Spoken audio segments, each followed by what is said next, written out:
Muslim world کے معزز دوستو، السلام علیکم۔ حضرت سلمان فارسی رضی اللہ تعالیٰ عنہ ایک صحابی ہیں۔ وہ ایران میں رہتے تھے، آتش پرست تھے۔ ان کے والد کا ایک ہی کام تھا، وہ ہر وقت آگ جلائے رکھتے تھے۔ وہ آگ کو بجھنے نہیں دیتے تھے کہ ان بیچاروں کا خدا کہیں بجھ نہ جائے، لہٰذا اس کو لکڑیاں دینی پڑتیں۔ اس نے حضرت سلمان فارسی رضی اللہ تعالیٰ عنہ سے کہا، بیٹا آپ کا بھی ایک ہی کام ہے کہ آگ جلتی رہنی چاہیے۔ یہ اچھے بھلے بڑی عمر کے ہو گئے تھے، مگر ان کو باہر کی دنیا کا پتہ ہی نہیں تھا۔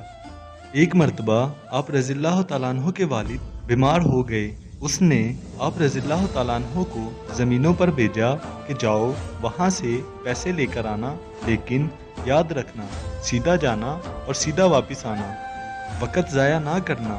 انہوں نے پہلے باہر کبھی نکل کر دیکھا تک نہیں تھا، اب ان کو باہر نکلنے کا موقع ملا۔ چنانچہ جب باہر نکل کر جا رہے تھے تو ایک راہب عیسائیوں کا عالم ان کو مل گیا۔ انہوں نے اس راہب سے راستہ پوچھا، ان کی آپس میں بات چیت ہونے لگی۔ راہب نے آپ سے پوچھا کیا کرتے ہو؟ آپ نے بتا دیا۔ اس طرح بات چیت سے ان کو راہب کے ساتھ ایک تعلق ہو گیا۔ راہب نے کہا، یہاں قریب ہی ایک چرچ ہے، میں وہاں ہوتا ہوں، تجھے جب موقع ملے میرے پاس ہو کر جایا کرو۔ چنانچہ وہ جب بھی ادھر آتے تو اس کو مل کر جاتے۔ راہب نے آپ کے سامنے عیسائیت کی تعلیمات پیش کی۔ اس وقت عیسائی مذہب سچا مذہب تھا۔ آپ کے دل میں خیال آیا، یہ مذہب بالکل ٹھیک ہے، لہٰذا میں یہ مذہب اختیار کروں گا۔ آپ اس سے پوچھنے لگے، کیا میں یہ تعلیم حاصل کر سکتا ہوں؟ اس راہب نے کہا، ہاں، مگر بڑے عالم فلاں شہر میں رہتے ہیں، اگر آپ نے علم حاصل کرنا ہی ہے تو ان کے پاس چلے جائیں۔ آپ نے کہا، میں ان کے پاس کیسے جاؤں؟ راہب نے کہا، فلاں قافلہ فلاں تاریخ کو جائے گا تو میں آپ کو اس قافلے والوں کے ساتھ بھیج دوں گا۔ وہ کہنے لگے، ٹھیک ہے، بس مجھے اطلاع دے دیجیے گا، میں گھر سے آ جاؤں گا، کیونکہ اگر میں یہاں رہا تو ابو مجھے آگ جلانے پر ہی رکھیں گے، اس کی وجہ سے میری زندگی نہیں سنورے گی، لہٰذا بہتر ہے کہ میں وہاں جا کر علم حاصل کروں۔ جب ایک قافلہ جانے لگا تو اس راہب نے آپ کو اطلاع دی اور آپ قافلے کے ساتھ وہاں چلے گئے۔ جس کے پاس گئے وہ بڑی عمر کا عالم تھا۔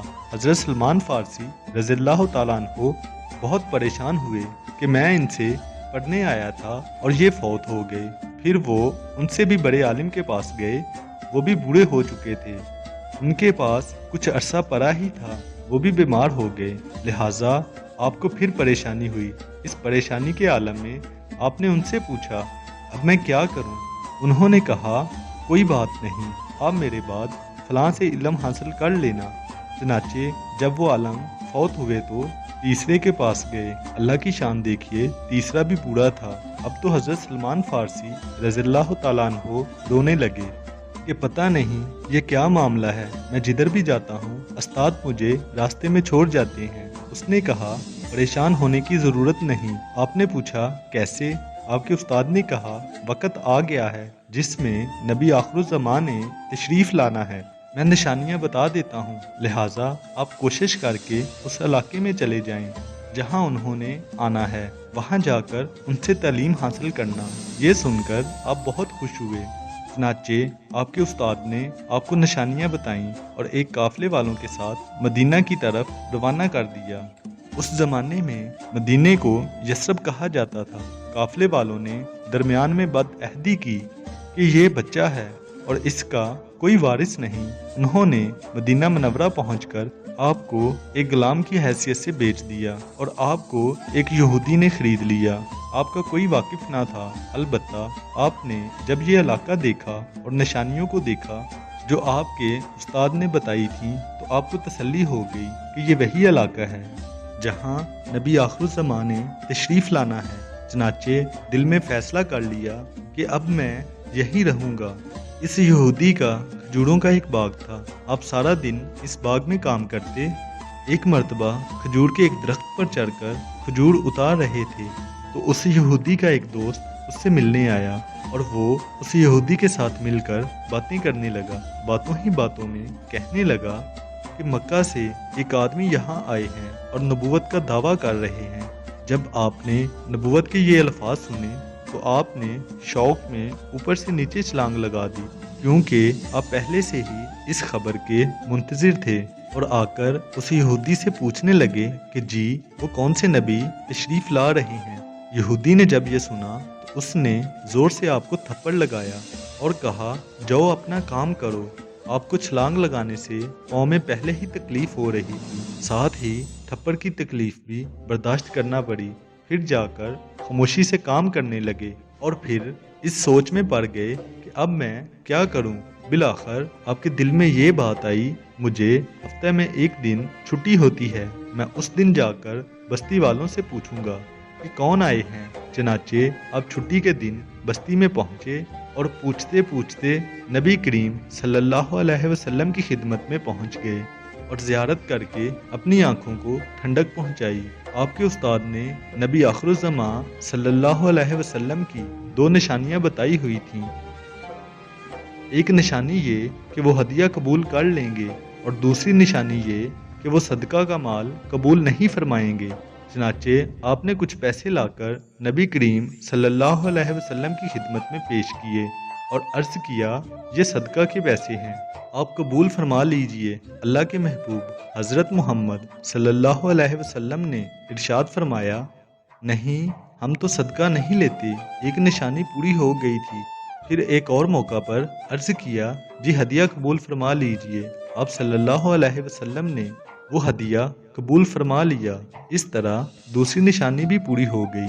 اب ان کے دل کو تسلی ہو گئی اور کلمہ پڑھ کے آپ صلی اللہ علیہ وسلم کے غلاموں میں شامل ہو گئے۔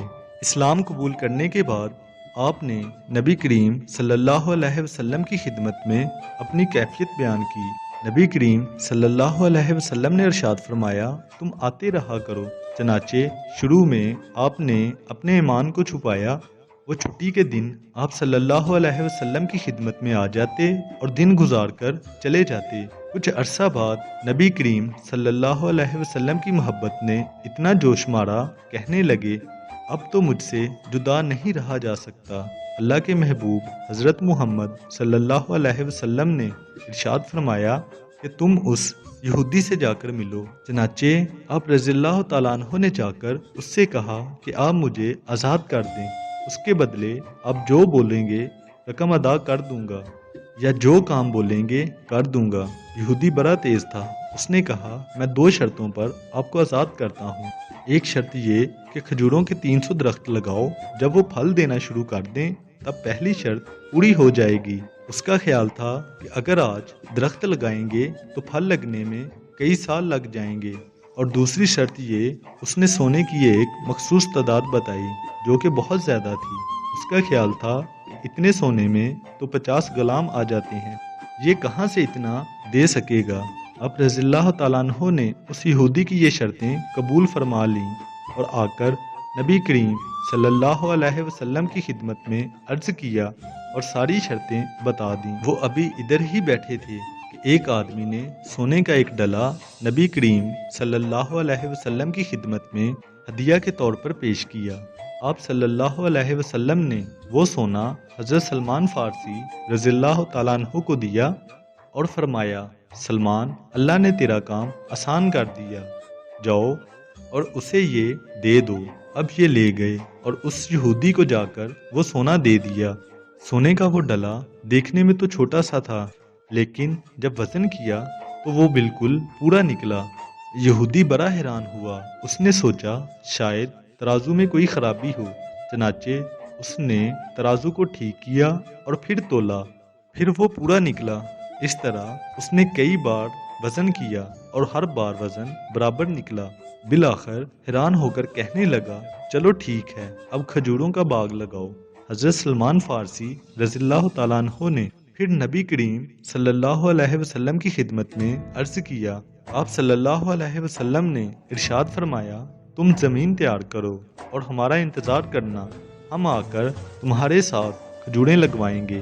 اللہ کی شان دیکھیے کہ اللہ کے محبوب صلی اللہ علیہ وسلم نے آ کر ان کے ساتھ کھجوریں لگوائیں اور ان کھجوروں نے اسی سال پھل اٹھایا۔ جب دونوں شرطیں پوری ہو گئیں تو اسے آپ رضی اللہ تعالیٰ عنہ کو آزاد کرنا پڑا۔ آزاد ہو کر آپ نبی کریم صلی اللہ علیہ وسلم کی خدمت میں آ گئے اور عرض کیا، اے اللہ کے نبی، میں حاضر ہوں، اب میرے لیے کیا حکم ہے؟ آپ صلی اللہ علیہ وسلم نے ارشاد فرمایا، اب تم اصحاب صفا میں شامل ہو جو مکہ مکرمہ، حبشہ اور دوسری جگہوں سے ہجرت کر کے آئے ہوئے تھے۔ ان کے لیے چھوٹا سا چبوترا بنا ہوا تھا، اس میں وہ رہتے تھے۔ ان کو اصحاب صفا یعنی کہ چبوترے والے کہا جاتا تھا۔ آپ صلی اللہ علیہ وسلم نے ارشاد فرمایا کہ تم بھی انہی کے ساتھ شامل ہو جاؤ، چنانچہ آپ بھی اصحاب صفا میں شامل ہو گئے۔ اب دیکھنا یہ ہے کہ اللہ نے ان کے ساتھ کیا قدردانی کا معاملہ فرمایا۔ اپنا گھر کس کے لیے چھوڑا تھا؟ اللہ کے لیے۔ جس نے اپنا گھر بار اور اپنے رشتہ دار اللہ کی رضا کے لیے چھوڑے تھے، اللہ نے ان کی اتنی قدردانی فرمائی کہ ایک وقت ایسا آیا کہ نبی کریم صلی اللہ علیہ وسلم نے ارشاد فرمایا، سلمان تو ہمارے اہل بیت میں سے ہے۔ تو اللہ کے محبوب حضرت محمد صلی اللہ علیہ وسلم نے حضرت سلمان فارسی رضی اللہ تعالیٰ عنہ کو اپنے اہل بیت میں شامل فرما لیا۔ رشتہ داروں کو چھوڑا تو اللہ رب العزت نے ان کی نسبت کن کے ساتھ کر دی؟ اہل بیت کے ساتھ۔ سبحان اللہ۔ ناظرین گرامی، امید ہے آپ کو آج کی یہ ویڈیو ضرور پسند آئی ہوگی۔ مزید اسی طرح کی معلوماتی ویڈیو دیکھنے کے لیے ہمارے ساتھ جڑے رہیے۔ آپ سے ملاقات ہوگی انشاءاللہ اگلی ویڈیو میں۔ تب تک کے لیے اجازت دیجیے۔ اللہ حافظ۔